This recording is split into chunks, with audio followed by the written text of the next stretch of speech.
successful and a holding against at all times. Be careful. Government officials insist that this is an isolated incident of the packet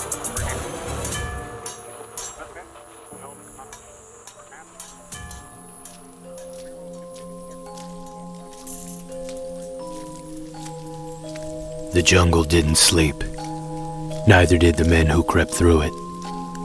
The night belonged to them, and yet it belonged to something else entirely. A kingdom of shadows and whispers that cared little for the laws of men. The air was thick with sweat, gun oil, and the rank perfume of rotting vegetation. Every breath tasted like old ghosts and bad dreams. The red-tinted goggles were meant to be their salvation. Crimson windows into the night that promised to cut through the darkness and expose the enemy hiding in the shadows. But some say those blood-red visions came with a price. A cost that blurred the line between what was real and what should never have been. Every flicker of light was a doorway. Every phantom shape caught in the grainy haze was a question you didn't want answered. Some said it was just the dicyanin dye, an ancient chemical experiment trapped in the glass, a filter that turned light into visions and shadows into something more. Others whispered those red-tinted goggles were cursed, crafted by hands that didn't understand what they had summoned, unaware that the darkness has its own rules, and when those rules are broken, someone or something always comes to collect. Through those lenses, the world wasn't just red. It was sanguine insanity, a place twisted by shadows that swallowed the last traces of familiar light, the vines and leaves twisted into a living tapestry, each flickering shadow a blood-red brushstroke from a mad painter's hand. Men didn't just see soldiers in black pajamas or the glint of an enemy's AK barrel. They saw shapes that didn't belong, ghosts waltzing on the edge of reason, demons coiling through the mist like rumors given flesh. Some say it was combat fatigue, hallucinations born from too many sleepless nights and too many days soaked in adrenaline. But the jungle had a way of getting inside of a man, of burrowing down through the cracks in his mind and showing him things he wasn't meant to see. Some of the men said it wasn't just in their heads. They said the scopes pulled back the curtain on a world we were never supposed to know. A world of spirits and ancient curses, of half-remembered gods and the things that wait in the dark with hungry eyes. The story spread like jungle rot, from firebase to firebase, from the cramped safety of hooches to the endless sky of helicopters, passed along in low voices over cigarettes and beer, where the laughter always rang a little too hollow. Some men refused to look through the scopes at all, afraid of what they might see staring back. Others couldn't stop themselves, drawn in like moths to a flame, each night a new chance to glimpse into the abyss. And if you looked long enough, you'd start to see the cracks, start to wonder if maybe the darkness wasn't just a lack of light, but a place all its own, a kingdom of shadows and echoes where the dead don't stay buried. Maybe those shapes in the red glow weren't illusions. Maybe they were the jungle's way of reminding you that out here, you're just another ghost waiting to happen. Today we're going to dive into that darkness, where combat trauma tangles with cosmic horror and the line between man and monster dissolves like a bad dream that you can't wake from. We're going to peel back the layers of history, technology, and myth to see what truly waited for those soldiers in the jungles of Vietnam, where the nights didn't just belong to the living, and the red glow of a scope might be the last thing a man ever wanted to see. Because in the end, the jungle didn't care if you believed in demons or not. It only cared that you were there to see them. And once you did, you'd never be the same again. Ladies and gentlemen, welcome back to the Dancing Toaster. This is Nelly, and this is the place where we wrestle with the intersection of faith and the unexplained.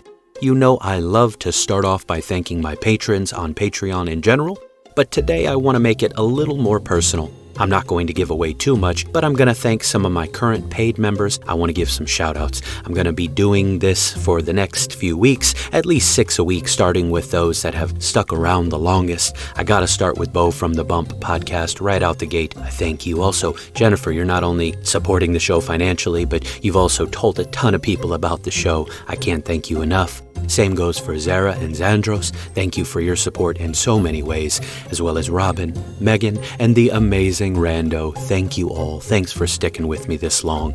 I got a lot more people to thank, but like I said, I'm going to split it up. Each week, I'm going to say a few more. I went with screen names and first names. I didn't want to give out anybody's info, but my dear brothers Jesse James and Outcast over on the Dangerous Info podcast, they thank their supporters personally, and I was inspired by them to do the same. Thank you, fellas over there. You guys are amazing. You've been a great blessing to my life. As new patrons sign up, I'll be sure to add them to this thank you list. Thank them with a special shout out as well. I want to thank those who have left reviews for the show. This helps more than you know. It helps let other people know the show is worth checking out. It also gives the algorithms a push so I don't get buried amongst the thousands of podcasts that are out there.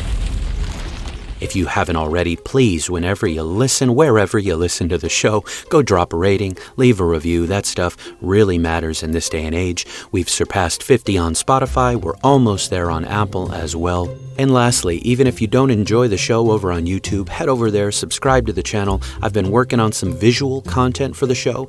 I hate that short form vertical video is a must to survive these days, but thank you, Christina, over on Sasquatch and Sourdough, for giving me some direction in that department.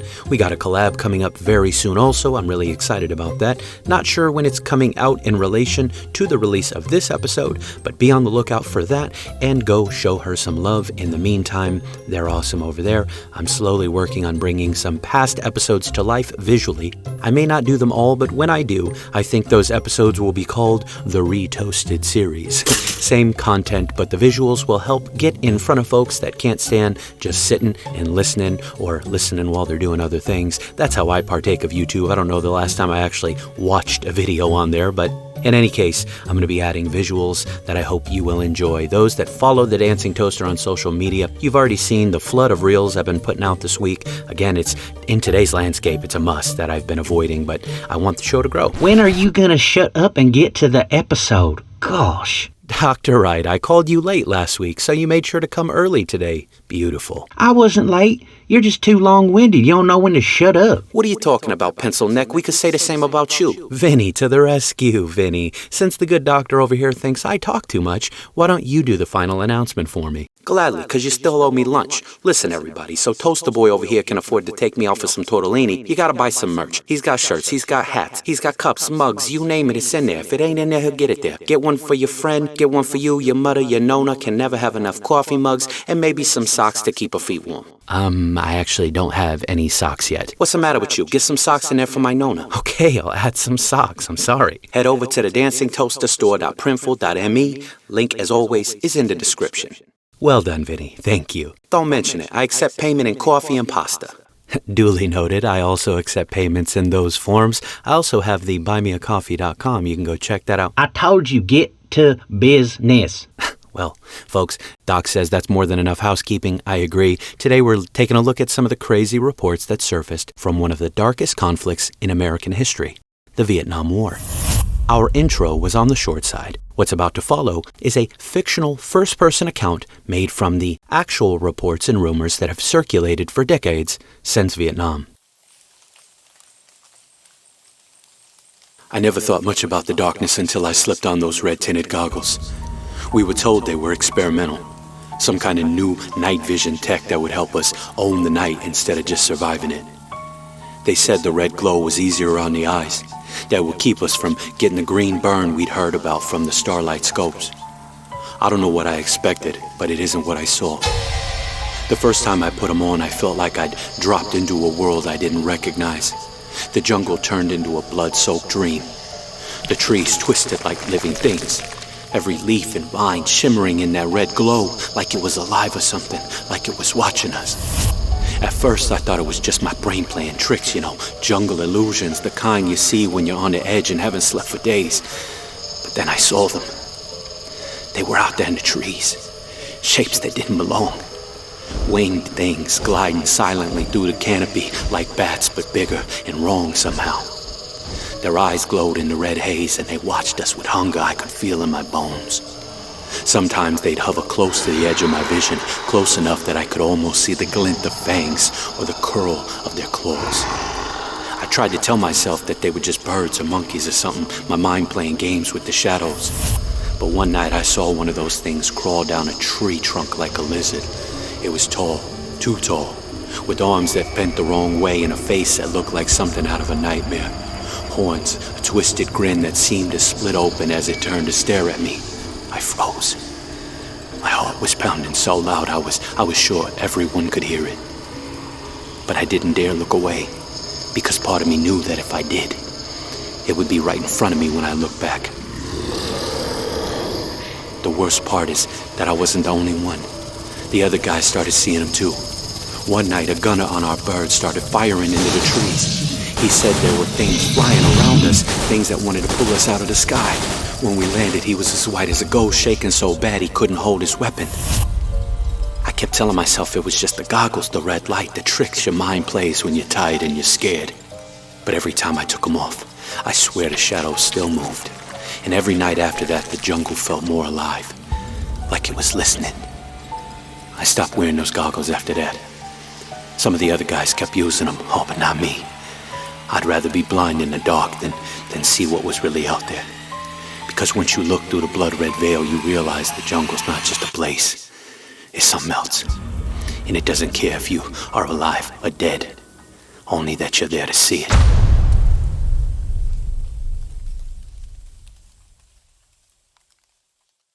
Alright, so before we get too deep into stories of demons and nightmares in the dark, let's set the record straight on how modern night vision goggles work. Current models have no magic, no spirits, just physics and some very clever engineering. When the sun goes down, your eyes don't shut off, but they are limited, especially in the jungle where the moonlight gets swallowed by the canopy and every shadow feels like it's hiding something. That's where night vision comes in.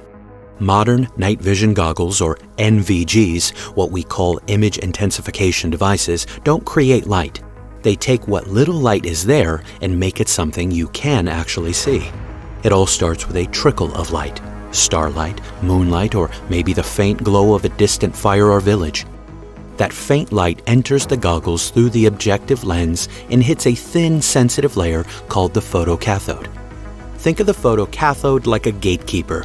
It takes the tiny particles of light, photons, and transforms them into electrons, the little packets of electricity that keep the world moving. Then those electrons don't just drift aimlessly, they're pulled into a microchannel plate, a wafer-thin layer honeycombed with millions of tiny glass tubes. Inside those tubes, a single electron is multiplied into thousands, like turning a single match into a wildfire. It's a delicate balance. Too much energy and the image blurs into static. Too little and you're left in the dark. Those multiplied electrons surge forward and collide with a phosphor screen, a surface that glows when the electrons hit it, just like the old cathode ray TV Vinny's Nona still has in her living room. Hey, my Nona said if it ain't broke, don't fix it. I hear you, but how does her TV even still work at this point? I think my cousin Sal just keeps replaying old VHS tapes, old news broadcasts or something. Nona probably thinks we're still in Vietnam. Ouch. Well, like I was saying, those multiplied electrons surge forward, they collide with a phosphor screen, a surface that glows when the electrons hit it like an old TV. This is where the transformation happens. The invisible electrons become visible light again, but stronger and brighter. That eerie green image you see when you look through the goggles? That's the glow of the phosphor screen, lighting up the shapes and movements in the night like a ghostly X-ray. But why is it green? Doctor, I'm shocked. You never ask questions. Well, I already know the answer. I was just asking for Vinny's sake. What are you talking about? Don't start, you two, please. The green. Why is night vision green? That part is actually all about biology. Green might seem like an odd choice, but it's all about the human eye. In low light, your eyes are wired for green. Rod cells in your retina, which handle night vision, respond best to green wavelengths. The green is easier to process, less likely to wear you out, and it shows you more detail than any other color could. So that ghostly green glow, it's no accident. It's simple science, tuned to the fears and the needs of men who brave the darkness. So light becomes electrons, electrons become more electrons, and finally they become light again. Bright enough for you to see, but soft enough not to cook your eyes in your skull and blind you. Well said, Vinny. So, with modern NVGs understood, what about those old rumored red goggles in Vietnam? Did they really exist? Did they really show demons or ghosts lurking in the jungle? Or was it a mix of bad tech, worse conditions, and imaginations stretched to their limit? Given the brutal nature of the fighting in Vietnam, the ability to see in the dark wasn't just an advantage, it was a matter of life and death. The North Vietnamese Army and the Viet Cong, or VC, understood this better than anyone. By day, they vanished into the jungle's endless green, slipping between the trees and the bunkers. But when night fell, they came alive. Troop movements, supply runs, ambushes, all done under the cover of darkness, where the jungle itself seemed to fight alongside of them. For the Americans, air superiority was everything. During the day, they owned the skies.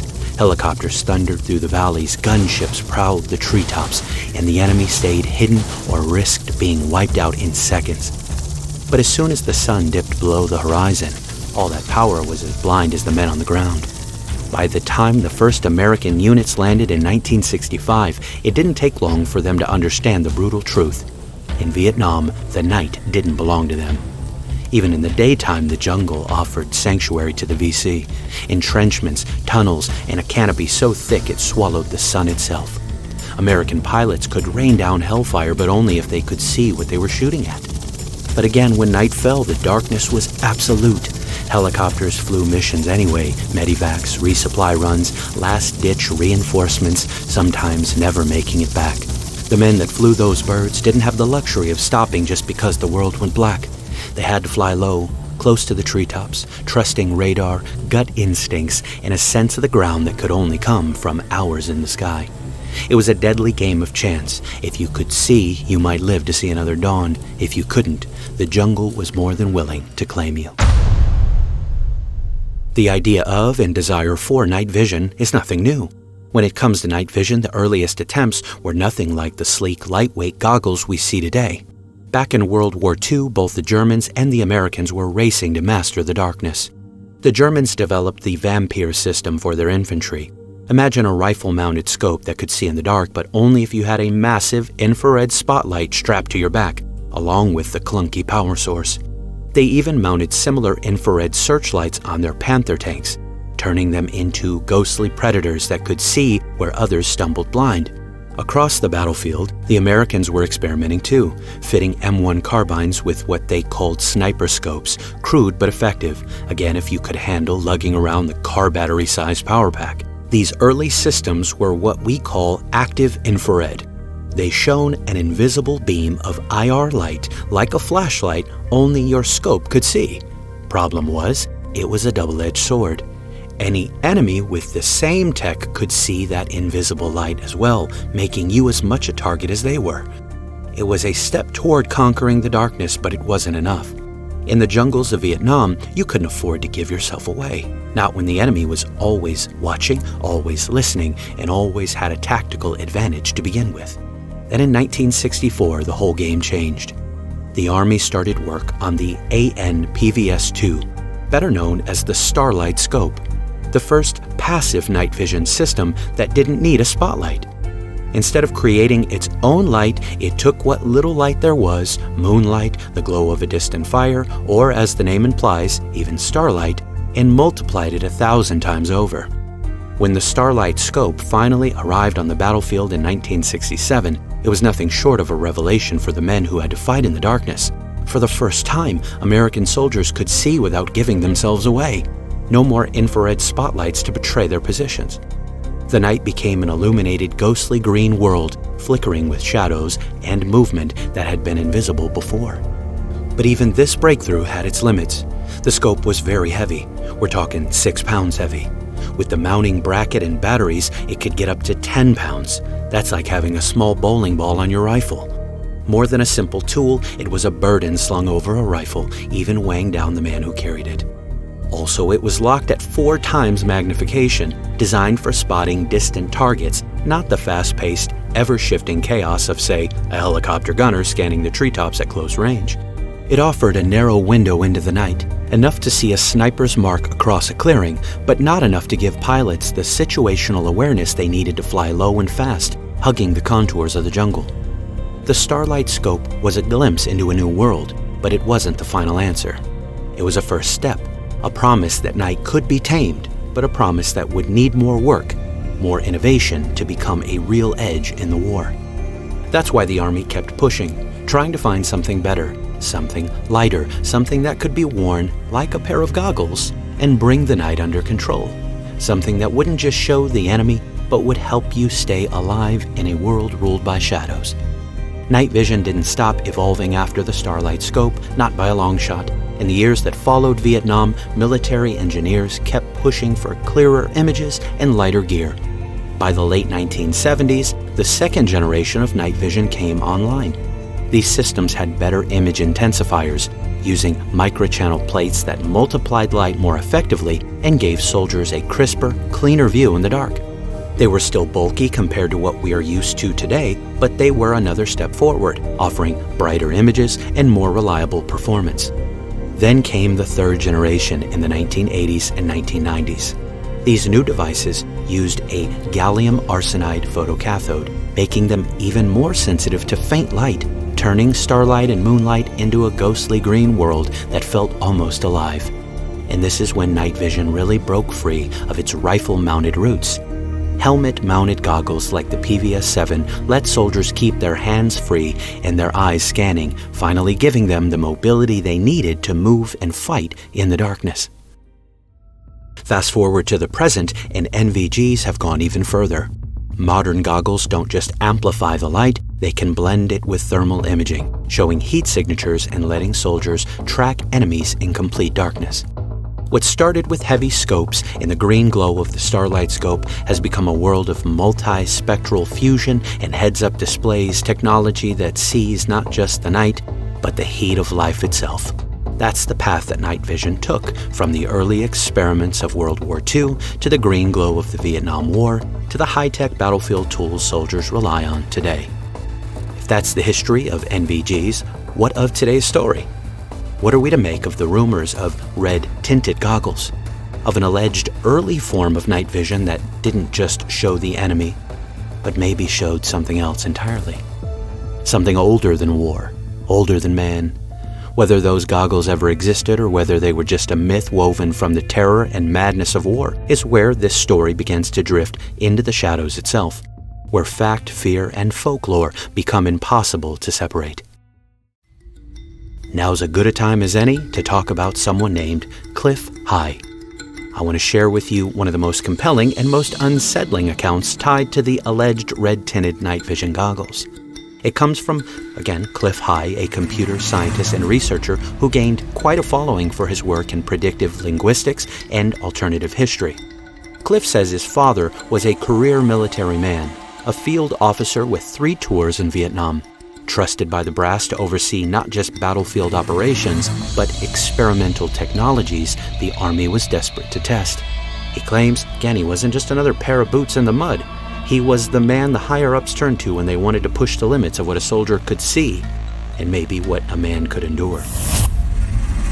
One of those projects allegedly involved a batch of night vision goggles that didn't glow green like the Starlight Scopes we all know. No, these goggles showed the world in a red spectrum, ordinary red light. It was not the infrared beams of earlier scopes. They even had a secondary mode for detecting heat, a yellowish glow that let the men see even more. At first, these red goggles sounded like a breakthrough. True night vision without the green ghost light and without cumbersome battery packs and the like. A new tool for soldiers, pilots, and gunners to own the darkness. But apparently the excitement didn't last. According to Cliff, it turned into a nightmare almost overnight. Cliff says the men who wore the red goggles reported seeing things that didn't belong in any war zone. Winged demons, monstrous shapes, shadows that glided alongside the helicopters like predators stalking their prey. These visions weren't isolated, they repeated night after night, driving some of the gunners to open fire at what they swore were real threats. .50 caliber bursts into empty air, shattering the night and rattling every man in the sky.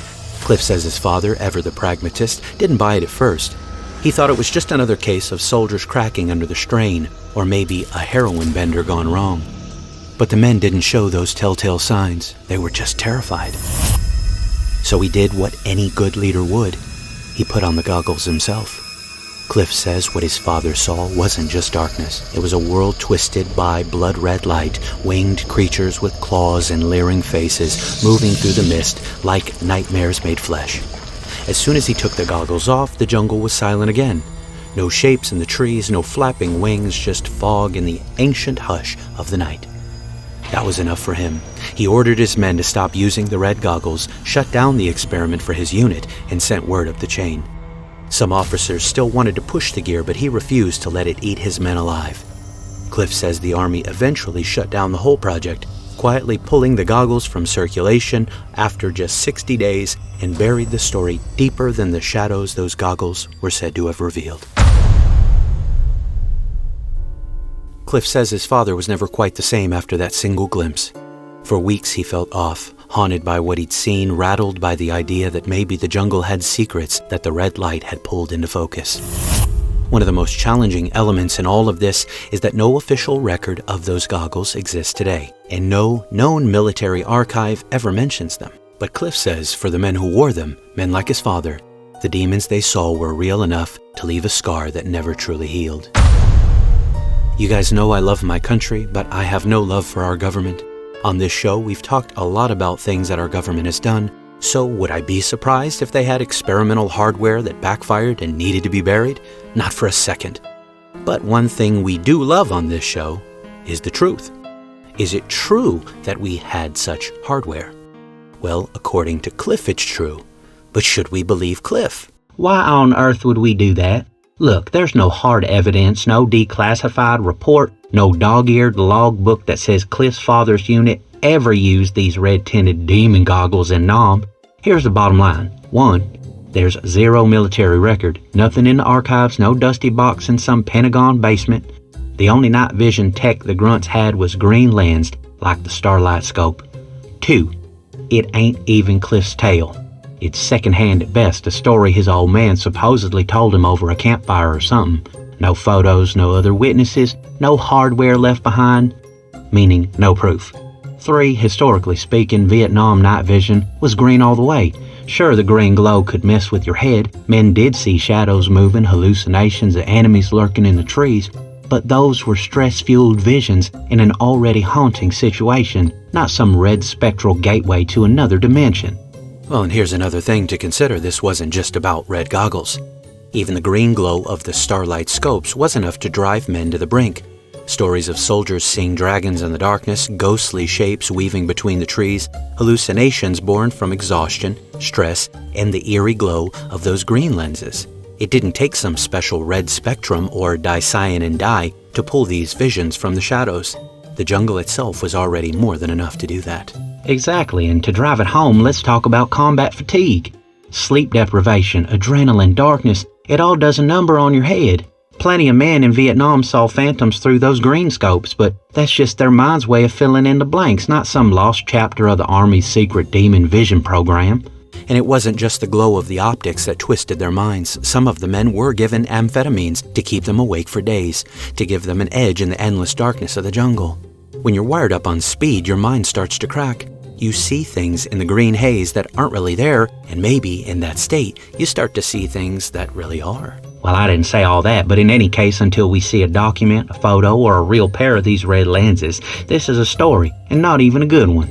What are the two of you talking about? You know better than to dismiss the whole thing out of hand. Look, just because there's no fancy report sitting in a Pentagon basement doesn't mean it didn't happen. You know how the military buries stuff. Classified files, lost paperwork, black ops that never existed on paper. That's just how the game's played. And Cliff, he didn't just pull this out of the air. He's talking about his old man, his father's words, a man who saw it firsthand. You think a career military man, a field officer, would just make this up to spook his kid? Plus, you know what they say. The jungle's got its own rules. The green scopes mess with the head, sure, but what if the red lenses did more than just intensify the light? What if they peeled back the curtain, even if just a crack?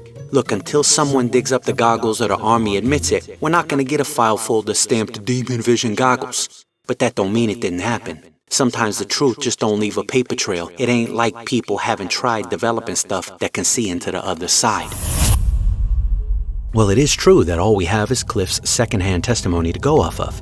But it's also true that even if the red goggles weren't intended to see past the veil, others have tried to do just that. And stories of their attempts have bled into the Vietnam accounts. Before starting this show, I was working on a book. A lot of that material made its way into many of my earlier episodes, especially the ones on ghosts and the afterlife, but it's still something I have brewing in the background. Anyways, while I was working on that, I studied the early Spiritist movement of the 1800s. We're going to take a bigger step back in time, back to the middle of the 19th century, a time when the world was alive with the whispers of spirits and shadows, and the line between science and the supernatural was blurry than a half-remembered dream. This was the age of the spiritualist movement, a social and religious phenomenon that had its roots in a quiet little town called Hydesville, New York, in 1848. Hey, I think I got a cousin there. It wouldn't surprise me. Anyways, Hydesville is where two teenage sisters, Maggie and Kate Fox, claim they had something to say, and more importantly, something to hear. According to Maggie and Kate, the house they moved into was more than just an old wooden frame groaning in the wind. It was a place where history itself whispered through the walls, and where the dead didn't just linger, they spoke. And those two girls, with more nerve than caution, decided to speak right back. The story began in the quiet town of Hydesville, New York, 1848, a place that had no idea it was about to become the epicenter of a spiritual revolution. The sisters didn't just hear the usual creaks and thumps that come with an aging house. They say they heard something deliberate, something that felt like it was trying to be heard. So one night, Kate challenged the shadows, snapping her fingers and daring whatever was there to answer. And to everyone's astonishment, it did. They claimed to have made contact with a man named Charles B. Rosna, a traveling peddler who said he'd been killed for his money and left to rot beneath their feet. The neighbors, of course, were split. Some said it was a childish game, nothing more than a tale spun in the flickering glow of a candle. But others swore they heard the raps, the knocks, and the unearthly conversation echoing through the floorboards.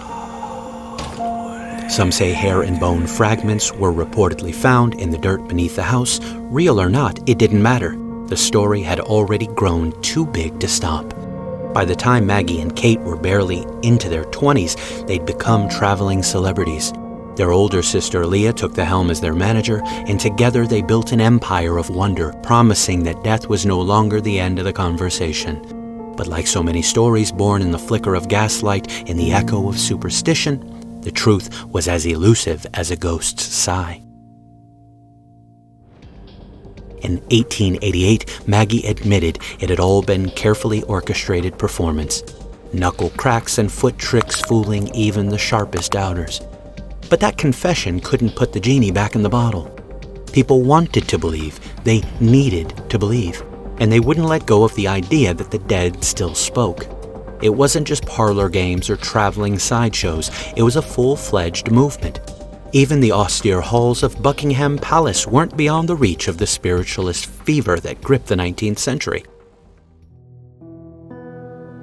Whispers echoed through the marble corridors and behind the velvet curtains. Queen Victoria herself, shrouded in her mourning veils, was said to have sought solace in the strange, flickering glow of a seance. Grieving the loss of her beloved Prince Albert, her husband, her confidant, Victoria was rumored to have turned to mediums and spiritists, desperate to hear his voice one last time. In the hushed glow of candlelight with the scent of roses still clinging to the air, it was said that the Queen reached across the divide between life and death, her heartbreak fueling the hope that even death might not silence the voice of love. For Victoria, it was no parlor game, it was a heartache that would not let her rest. And so the halls of Buckingham Palace, usually reserved for the pomp of the empire, became for a time a temple of the dead, a place where the living queen might speak with the spirit of her departed king. Beyond those halls, crystal balls, Ouija boards, tarot decks, people were picking up any and every tool that promised a glimpse into the unknown, no matter how fleeting or how tenuous. If it could bridge the chasm between this world and the next, people were willing to give it a try. For decades, spiritualism swept through the Western world like wildfire, Parlors and drawing rooms once filled with polite conversation and parlor games now hosted solemn circles of candlelight and whispered invocations. It became a sinful obsession and intoxication that danced on the edge of rationality and the impossible. The more science and reason insisted that there was nothing there, the more people felt compelled to prove otherwise, to find that spark of eternity in a world that insisted all was material and all was finite. In the strange new age, the line between faith and doubt blurred, and the shadows of the beyond flickered in the heart of every seeker. But while the faithful gathered in dimly lit rooms to call out to the departed, the scientific minds of the age were sharpening their scalpels and their skepticism.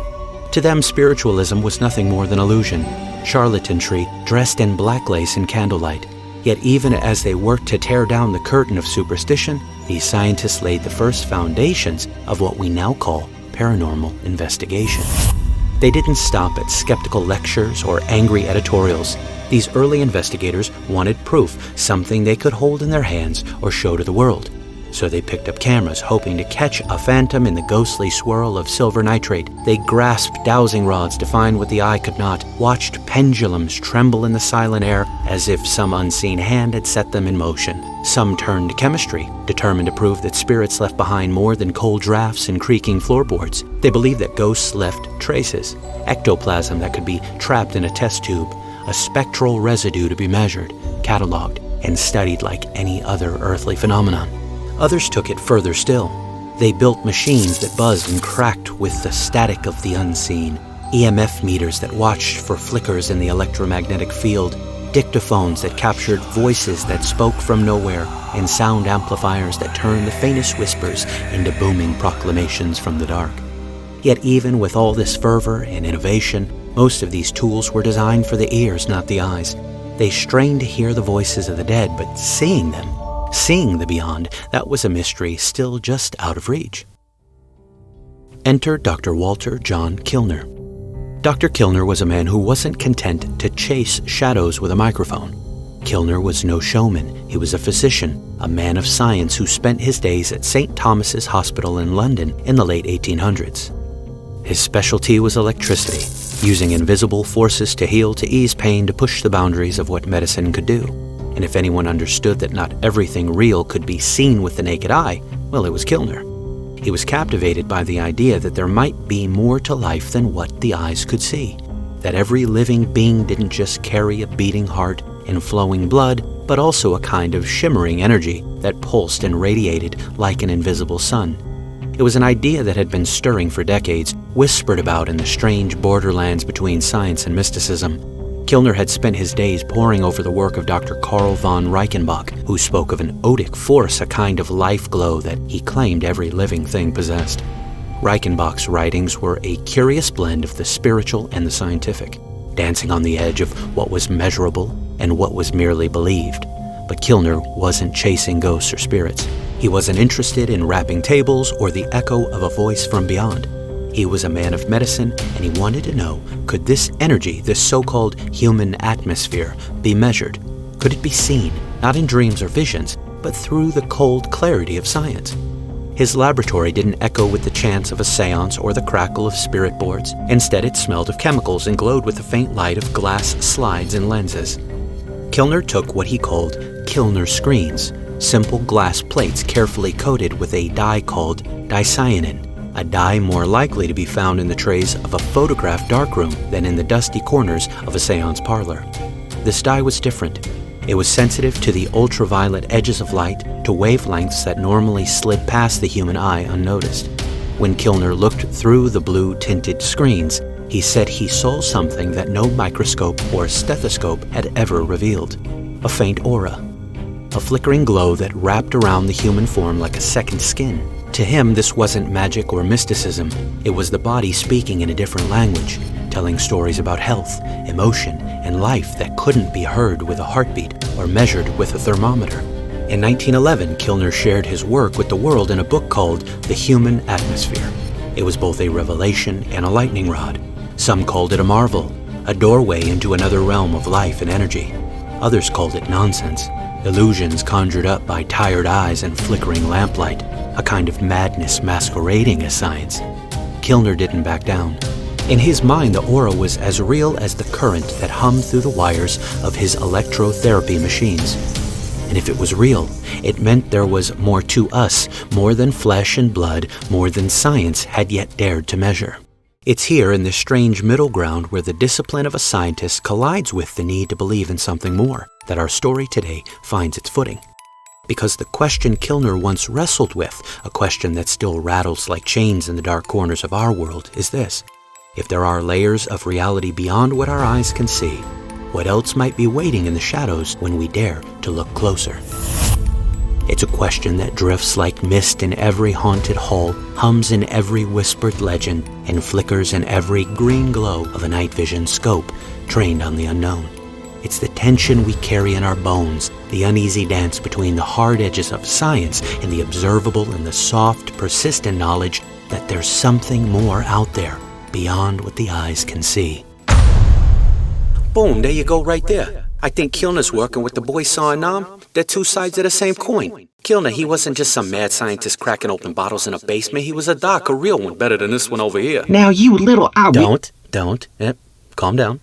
Look, Kilner thought there was more to the human body than bones and blood. He said every living thing's got an aura, a glow, a shimmer like the soul's fingerprint if you know how to look. And those tinted Kilner screens, maybe they weren't just a parlor trick. Maybe they were the first crack in a wall that separates what we see from what we really are. Fast forward a few decades, drop us in the middle of the Vietnamese jungle where the air's as thick as sin and the trees whisper in a language older than dirt. You got guys strapping on these red goggles, and what happens? They see things they ain't supposed to be there. Shapes in the trees, wings in the mist, demons at the edge of their vision. Coincidence? I think not. What if those red lenses were just another version of Kilner's glass plates? What if they had dicyanin stuff in them? What if they peeled back the same veil, showing the same hidden truths? Only instead of a quiet hospital in London, these boys were seeing in a place where death was as common as dirt, and the line between this world and the next was already thin. Cause that's what I'm saying. You wanna believe it was all combat stress and too many nights without sleep? Fine, but look at how it lines up. Kilner's die in the 1900s, red-tinted goggles in Nam, 2 stories, separated by decades in an ocean, but both of them telling the same tale, that there's more out there in the dark than just shadows. You can dismiss it if you want, say it's all illusions and cracked minds, but I think what these boys saw in Nam wasn't just the jungle playing tricks. I think it was the same truth Kilner was digging at,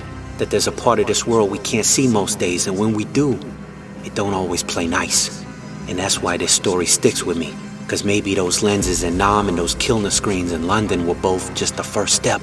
The first time somebody found a way to really see, and maybe, just maybe, once you see it, you can never come back the same. Well, slow down. Let's tell you got some good stuff in there and you got some not so good stuff. Let's break it down. Let's talk about Kilner's dye and his screens. Did Kilner's dicyanin lenses actually see aura or odic force? Well, I don't think so. Kilner's dicyanin lenses did not actually reveal an aura or odic force as a real phenomenon. Kilner was genuinely convinced that by using dicyanin-dyed screens and goggles, he could see a luminous aura surrounding the human body. He believed this aura was real and directly tied to a life force or energy field that emanated from living beings. But there's no credible evidence that has ever been confirmed that this so-called aura exists as an objectively measurable field. Later attempts to replicate Kilner's work, his experiments, failed to duplicate any of what he claimed. His results were widely dismissed as optical illusions or visual artifacts caused by staring through a heavily colored filter. Dr. Wright, now that you've cooled down, can you tell us what was really happening? Gladly. Look, dicyanin is just a chemical dye. It absorbs specific wavelengths of light and skews the way your eyes pick up contrast and color balance, but that's it. When you're peering through a blue or dark filter, especially in low light, it's easy to start seeing the optical illusions or after images. That's not because you're peering into some other dimension. It's because your eyes and your brain get tricked when they're starved for real light. Prolonged staring through this dye-treated glass can cause visual fatigue. Those halos, those little color fringes, are ghost images. They're just byproducts of your overworked visual system, not glimpses of some energy field wrapping around you like a cosmic blanket. So let's not get carried away. I believe in the soul like any good Bible-believing Christian, but what Kilner was seeing was just a trick of the eyes, not the hidden architecture of the soul. Well said, Dr. Wright, though I still cringe a little bit every time we agree on something, but we also got to touch on the whole odic force stuff.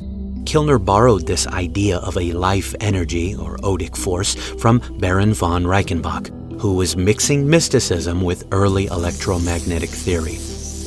Modern science recognizes that while living things do produce electromagnetic signals, for example bioelectricity in nerves, there is no known aura that can be seen with the naked eye or through colored filters like Kilner's. In short, Kilner's efforts were sincere. He genuinely wanted to explore the nuances of the human body and the subtle forces he thought might surround it. But at the end of the day, his work was rooted in mysticism and grounded in visual distortions, not in the discovery of any tangible or scientifically verifiable energy field. It remains a fascinating historical footnote in the intersection of science, mysticism, and the birth of paranormal investigation, but not a verified discovery. One thing that's become clear to me through these stories of Kilner's blue lenses, of red goggles in the jungle, green NVGs gone ghostly, well, they've become tangled together in the years since the war. Online, they've been retold and remixed, each retelling, weaving new threads of myth and mystery into the tapestry. And that's how some legends are born, from truth and rumor, from real fears and the shadows of memory, fused into something that's too haunting to ever fully let go. There's also some major details overlooked by those that want to connect the work of Kilner with the alleged reports from Vietnam. The color of the lenses is a huge problem. Kilner's dicyanin lenses were dark blue, not red. This is a major inconsistency that is overlooked by those wanting to force a connection between these events. Alright, so if these dicyanin lenses are so harmless, how come you can't get your hands on the stuff today? Ain't dicyanin banned, like totally off limits, no one can get it? Why would that be, if there wasn't something real powerful about it? Maybe that's exactly why they don't want us playing with it. Well, I hate to break it to you, Vinny, that's a common rumor as well, but it's just not true. Dicyanin isn't some banned chemical. There's no federal or international law that says you can't get it. The reason you can't find it as easily anymore is because it's just not made in bulk. It's an old industrial dye used mostly in specialized photography and chemical processes, and it fell out of use when better, safer dyes came along. So in this case, it's not some big conspiracy, it's just supply and demand.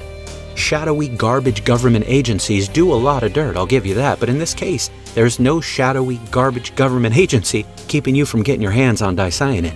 It's just chemistry labs that aren't bothering to stock it anymore.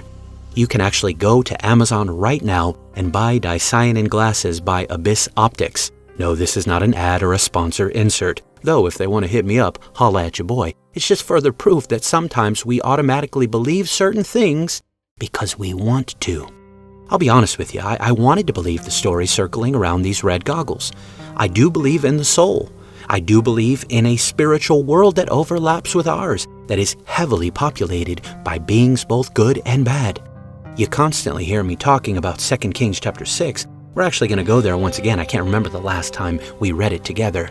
2 Kings chapter 6, starting in verse 8 and going to verse 18. Once when the king of Syria was warring against Israel, he took counsel with his servants, saying, At such and such a place shall be my camp. But the men of God sent word to the king of Israel, Beware that you do not pass this place, for the Syrians are going down there. And the king of Israel sent to that place about which the man of God told him. Thus he used to warn him, so that he saved himself there more than once or twice. And the mind of the king of Syria was greatly troubled because of this, and he called his servants and said to them, Will you not show me who of us is for the king of Israel? And one of his servants said, None, my lord. But Elisha, the prophet who is in Israel, he tells the king of Israel the words that you speak in your bedroom. Go and see where he is, that I may send for and seize him. Behold, he is in Dothan. So he sent their horses and chariots and a great army, and they came by night and surrounded the city.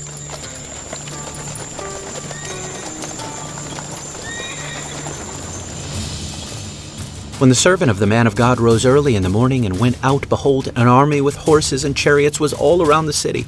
And the servant, alas, said, Alas, my master, what shall we do? He said, Do not be afraid, for those who are with us are more than those who are with them. Then Elisha prayed and said, O Lord, please open his eyes that he may see. So the Lord opened the eyes of the young man, and he saw, and behold, the mountain was full of horses and chariots of fire all around Elisha. And when the Syrians came down against him, Elisha prayed to the Lord and said, "Please strike this people with blindness." So he struck them with blindness in accordance with the prayer of Elisha.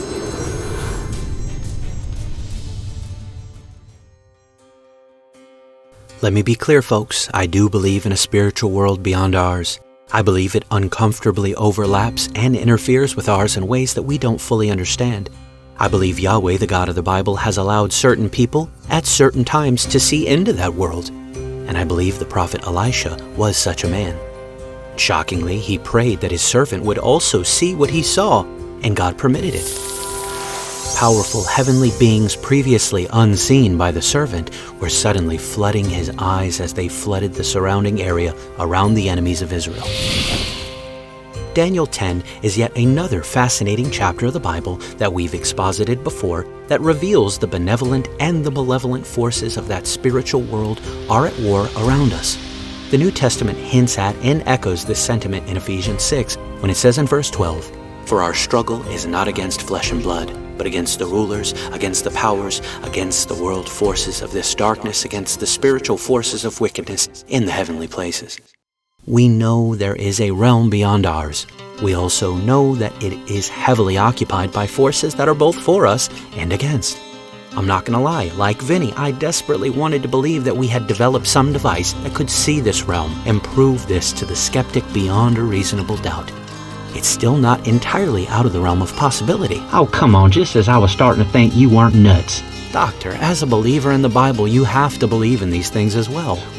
But I do. I believe in angels and demons and all that. I just don't think nobody made some goggles that allow just anybody to see that stuff. Well, that's a fair point, Doc.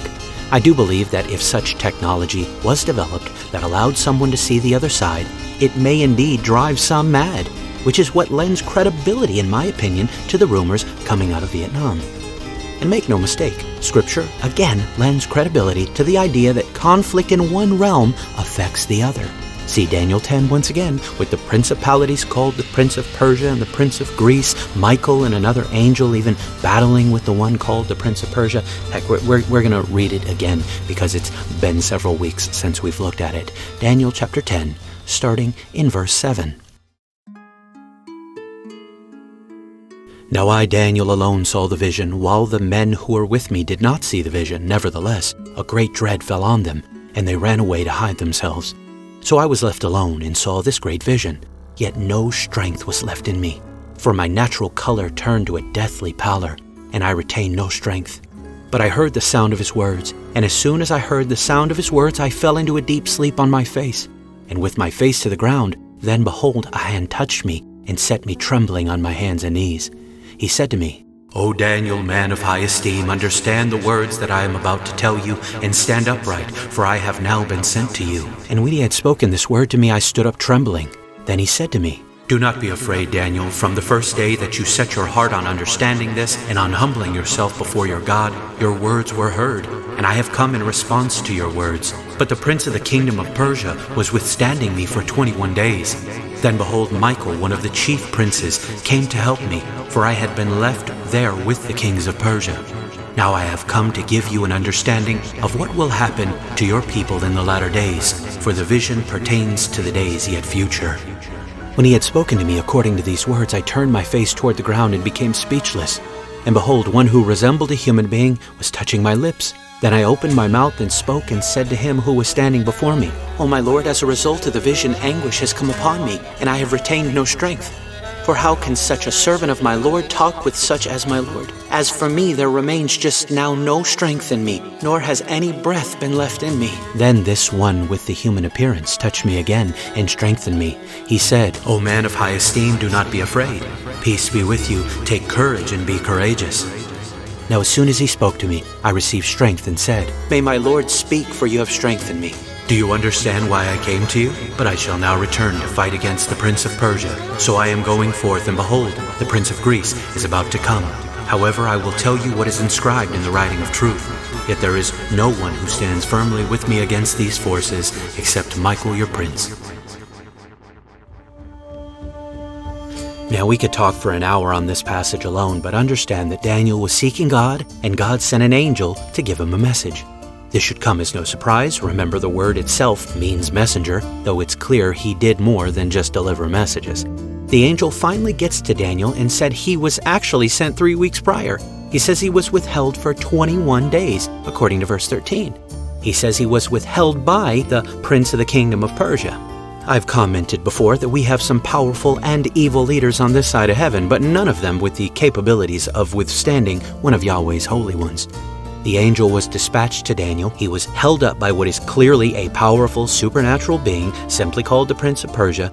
And in verse 13, we also find out that Michael, one of the most powerful of Yahweh's holy ones, was sent to fight the Prince of Persia to free the angel initially sent to Daniel. He was freed, he relays the message to Daniel, but then in verse 20 he says he's got to go back and fight alongside Michael against the princes of Persia, and he warns of yet another powerful principality simply called the Prince of Greece. The immediate context demands we interpret this consistently as yet another powerful supernatural being. These passages don't give us much in the way of explanation, but they do open up our minds to these realities. 1, the supernatural world very much exists, and 2, the events of both our worlds are inextricably intertwined. In regards to our discussion today, I do believe that when we have wars and conflicts with such bloodshed, the other side will notice. But with Vietnam specifically, there were many, many atrocities that occurred during that war that certainly must have garnered the attention of everyone and everything on the other side, and perhaps the veil thinned. For several years during the conflict, namely from 65 to 68, you had Operation Rolling Thunder and Operation Linebacker. These were extensive U.S. bombing campaigns in North Vietnam and Cambodia, causing widespread civilian casualties and destruction of infrastructure. The U.S. also employed the use of certain chemical weapons during the conflict. One was called Agent Orange, a defoliant containing dioxin sprayed to destroy forests and crops. It did this and so much more. There were massive birth defects, cancers, and ecological damage caused by Agent Orange that are still evident today. The other substance was, of course, napalm, jellied gasoline used in airstrikes that caused horrific burns and countless civilian deaths. Then you had the Phoenix program from 67 to 72. This was led by our least favorite three-letter organization, the CIA. This covert CIA-led operation intended to neutralize the VC or Viet Cong infrastructure. What they actually did was use torture, forced disappearances, and assassinations of suspected VC or sympathizers estimated in the tens of thousands. While some targeted individuals were legitimate military operatives, many were civilians wrongly accused or caught in factional infighting. But perhaps the most infamous atrocity was the My Lai massacre. The major culprits here were the U.S. Army soldiers from Charlie Company, 1st Battalion, 20th Infantry Regiment. What'd they do? Well, soldiers killed between 347 and 504 unarmed civilians, including women, children, and the elderly, in the hamlets of My Lai and My Kay. As if the slaughter wasn't enough, they carried out rapes, mutilations, and executions over several hours. It was one of the first atrocities fully documented by journalists and U.S. military investigators, and it caused an international scandal and greatly shifted American public opinion on the war. Look, I'm not trying to demonize all of the men that served in that conflict. Many of the most important people in my life served in the military, and I respect and commend them for it. Let's just say that the Vietnam War was not our brightest moment. But to be fair, the other side certainly was not innocent. To truly understand why the jungles of Vietnam felt so haunted, why men spoke of seeing demons in the trees, you have to remember that Vietnam has always been a land where the spiritual and the physical walked hand in hand. The country's religious landscape is a tapestry of Buddhism, Taoism, Confucianism, and ancestor worship. In times of peace, some would argue these beliefs offered some comfort and sense of cosmic order. In times of war, though, the darker edges of these practices bled through, I believe exposing their true nature. Long before the first American boots sank into the jungle mud, there were whispers of human sacrifices to placate angry spirits or ancestral ghosts. practices that were rare and condemned by most, but they flared up in isolated mountain villages when the crops failed or disease stalked the land. Even in more everyday times, the power of the spirit world was never far. Spirit mediums, Ongdong or Badong, would attempt to call forth the dead to channel blessings, or in some cases, they demand payment in coin or blood to silence restless ghosts. Black magic, protective amulets, and curses, what the Vietnamese call Tuetiem or Bua Ngai. These were part of the folk beliefs woven through rural life, and during the war, it was rumored that soldiers on both sides turned to these dark arts, hoping to turn the spirits of the dead against their enemies. Not that Vietnam was alone in this. No nation is free from the temptation to try to twist the unseen to our advantage. But in a place where every village had its ancestral altar and every tree might hold a ghost, the line between the living and the dead, the human and the demonic, well, it was very thin. If you're not convinced of the darkness amongst the natives, during the war, the VC and the North Vietnamese forces committed numerous atrocities that rivaled those of the Americans.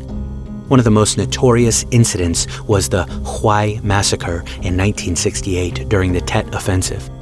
The VC captured the city of Huai, and over several weeks, they executed an estimated 2,800 to over 6,000 civilians and prisoners of war, including government workers, teachers, religious leaders, and anyone they considered a collaborator or a threat. Thousands of bodies were later discovered in mass graves when U.S. and South Vietnamese forces retook the city. Beyond mass killings, the VC routinely used terror tactics. They assassinated village chiefs and South Vietnamese officials and laid booby traps, including punji sticks, trip wires, and landmines indiscriminately in civilian areas, maiming and killing countless non-combatants. They also forcibly recruited children and villagers, threatening entire families if they refused. Many of these forced recruits were used as laborers, spies, or even frontline fighters. In some cases, the VC executed villagers in public, either to punish alleged collaboration or simply to instill fear in the local populations. They also forcibly relocated entire villages to strip them of support for the South Vietnamese or American forces. I highlight the dark deeds that were carried out before and during this war to pose a valid question I wish I could have answered. Which came first in this case, the chicken or the egg? What do I mean?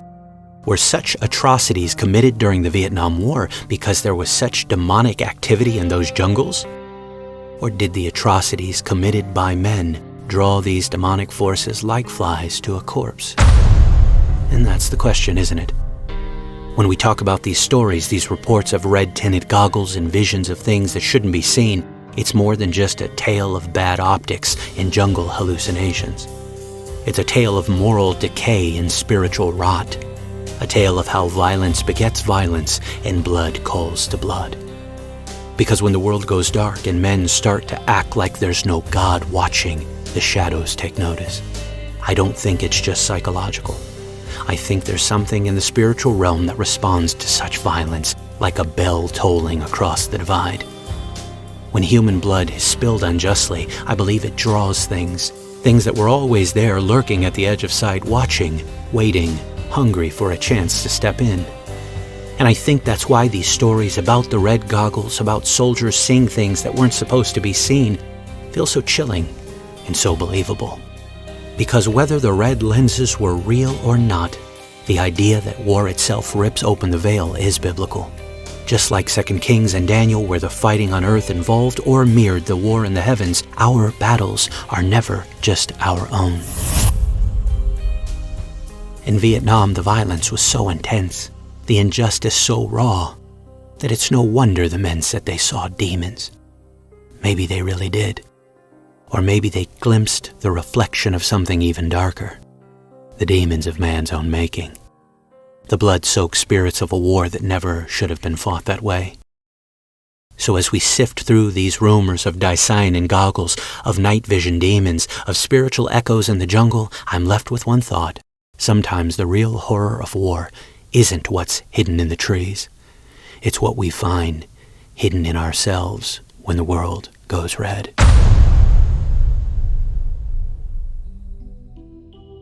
There was evil in those jungles. They were surrounded by it, but they were also filled with it. The Bible says we all are. We'd like to think that we would never do some of the atrocities that we hear about from both sides of this infamous conflict, but several experiments from the 60s and 70s, like the Milgram experiment and the Stanford prison experiment, well, they prove otherwise, not to mention thousands of years of human history testifying against us. We'd all do far more evil if we knew we could get away with it. That's why the Lord said through Jeremiah in chapter 17, verse 9, "The heart is deceitful above all things. Who may know it?" Well, God is the only one who knows how deep the darkness is in our hearts, how dark they can get. They don't need much help. That's why Christ came. He lived the life we couldn't live, died the death we deserved to die, and then he victoriously rose from the grave to prove he was God and to prove he had the right and the authority to grant us the forgiveness of sin. Those who repent and believe upon the Lord Jesus will be saved. Those in Christ are washed and forgiven. If you're in Christ, when God sees you, he now sees you through a different red filter, the precious blood of Christ. Once again, I thank you for listening. I hope you'll come back and join me next week, whether you believe any of this or not, whether or not you agree with my assessments or not. I hope you'll continue to hop in the passenger seat, continuing this interdimensional Uber ride together. I hope you learned something. If you didn't, I hope you were at least challenged or entertained. Please go check out the merch store, thedancingtoasterstore.printful.me. Thank you once again. Please like, subscribe, leave me a review, share the podcast, do all the things wherever you consume The Dancing Toaster. But whatever you do, don't consume toasters and don't wear any red lenses. I love you. I'm out. Report suspicious activities and call 911 for immediate response. Expect delay.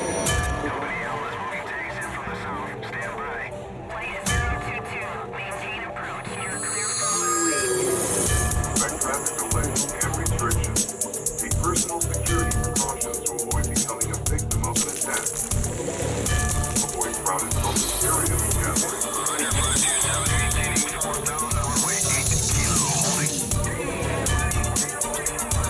Not travel in areas affected by the attack or in a known area elevated by Earth activity. Keep emergency supplies accessible and a holding a gas at all times. Be careful. Government officials insist that this is isolated incident different from the packet for example. But then, perhaps we will continue to keep you informed.